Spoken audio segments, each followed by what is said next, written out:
Hello again and welcome back. This is Dave Litton from Projex Academy.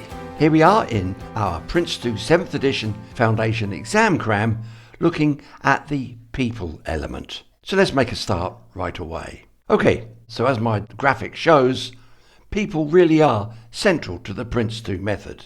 And it does this by three elements: leading successful change, leading successful teams, and communication. So to remind you, the purpose of a project is to deliver change, which we covered in the first video, which affects people in their business as usual or BAU activities, their routines and responsibilities. And to remind you of a standard definition here, a stakeholder is any individual, any group or organisation that can affect or be affected by the project and therefore will need a project team role along with other key people either impacted by or critical to success of the project, who may indeed not hold a formal role. Put simply then, a stakeholder is someone with an interest in the outcome of the project, whether it's positive or negative. Now, how well the change is implemented and therefore how well the project performs will depend on the capabilities of the project team. It will depend on the strength of the relationships between them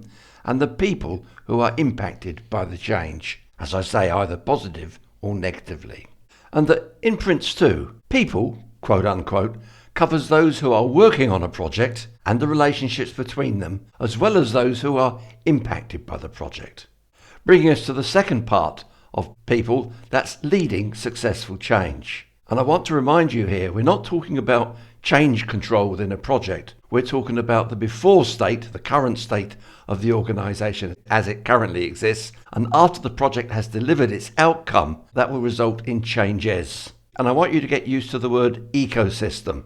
And here we're talking about the merging, if you will, in an effective way between the organisational ecosystem and the project ecosystem. One of the factors here is that decisions should be made close to where the relevant knowledge resides. And in leading successful change, to state the obvious, effective leadership is required in order to deliver this change. So change management is how an organisation transitions from, as I've said, the current state to the target state. Effective leadership is indeed required to deliver this change. Now, PRINCE2 addresses change by creating and maintaining a change management approach for the project. Indeed, there are 9 of them contained within the Project Initiation Documentation, or PID as it's called. And projects will impact people or stakeholders from across the organisational ecosystem. So continuing looking at leading successful change, projects require change management, since all projects change how people, how organisations and all systems operate from the current state, as I've said, to a future target state. And also, to reinforce this in your mind, projects will impact people or stakeholders from across the organisational ecosystem. Now, PRINCE2 addresses change by identifying the impacted areas, going on to describe the delivered project change, and then creating and maintaining a project change management approach, as I mentioned in the previous slide. So change management can be captured and described as routines, responsibilities, relationships, cultures, and capabilities that incorporate the use of the project's products. Now, some projects may include a description of interim states the business will transition through. Yes, there may be, if you will, more than one tranche of change, because to do it all at once would not work, and therefore doing it in a series of steps makes a lot more sense. So I've touched on the word ecosystem. Let's now give you a definition. An organisational ecosystem is the internal elements of an organisation. This will include the staff of the organisation, project board, owners and other key stakeholders, together and along with the organisation's external relationships, such as customers, partners, suppliers, regulators and competitors. All of these individuals or groups make up what's known as the organisational ecosystem. So projects impact stakeholders, as we mentioned, and they do so from across the organisational ecosystem. A stakeholder, therefore, is any individual group or organisation that can affect or be affected by the project. And here's the 3 main ones. the business stakeholders. These are the decision makers who justify the investment. On a PRINCE2 project board, the business elements are owned by the project board executive. Then we have the users. Who are these stakeholders? Well, these are those who will use, operate or benefit from the products. Once more, on the project board, there's a senior user role that takes on this ownership. And the third are the suppliers. Once more, you'll find the senior supplier role on the project board. And a supplier is anyone who provides resources, human or otherwise, along with expertise. So as I mentioned previously, decisions should be made close to where the relevant knowledge resides. And decisions should only be escalated if there's a need to consider the impact on other parts of the project ecosystem or other parts of the organisational ecosystem to manage broader political, small p, implications. Still with people in PRINCE2, bringing us to leading successful teams. Now here's a great diagram showing how projects are used as agents of change.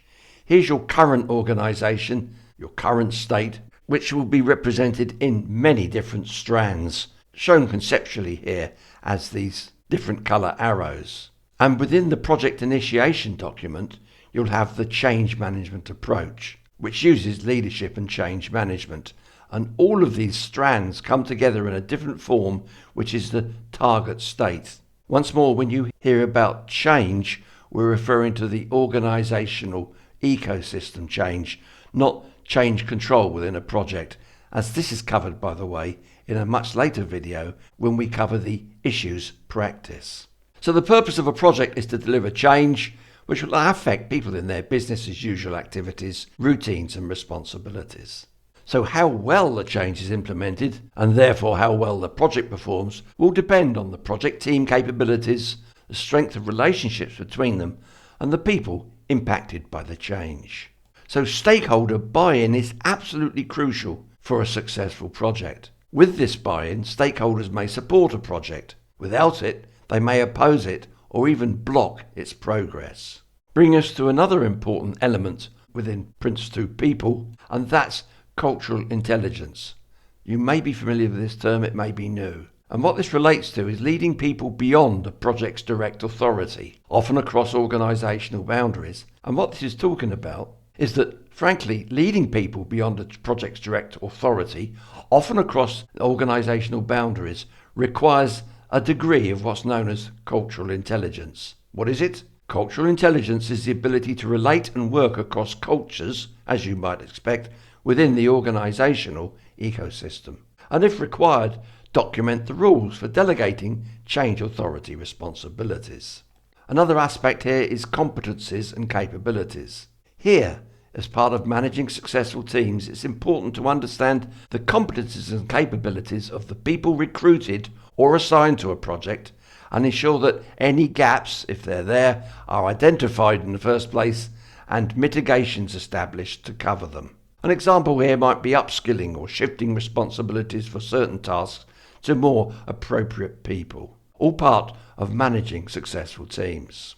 The next strand of this is team building. What we're doing here is to build trust and social cohesion and find compatible ways of working, whether the teams are co-located or have virtual or hybrid working arrangements. So you might have some team members who are co-located where everyone is, yet other members of the team may be working somewhere else, possibly even in a different country. Bringing us to probably the most important element of project management, that's communication. So within managing successful teams, it's important that you avoid misconceptions and barriers. And I'm talking about unnecessary barriers with regard to implementing these changes we've talked of. Now, PRINCE2 addresses communication in something called the communication management approach. I said there are several approaches, didn't I? And they're all within the PID. And here what we're saying is, it's a strategy, if you will, with regards to this project and its ecosystem, how's the best way to communicate? So the communication management approach facilitates engagement with the stakeholders throughout the establishment of a controlled and bidirectional flow of information. Yes, if you remember the old adage that we have 2 ears and 1 mouth, and it's therefore important to listen twice and talk once. So information flows both ways. You will give it to people, and people will give it to you. So it also defines how project teams communicate, and this once more will depend on whether they are, as I've mentioned, co-located, remote or hybrid. Very good.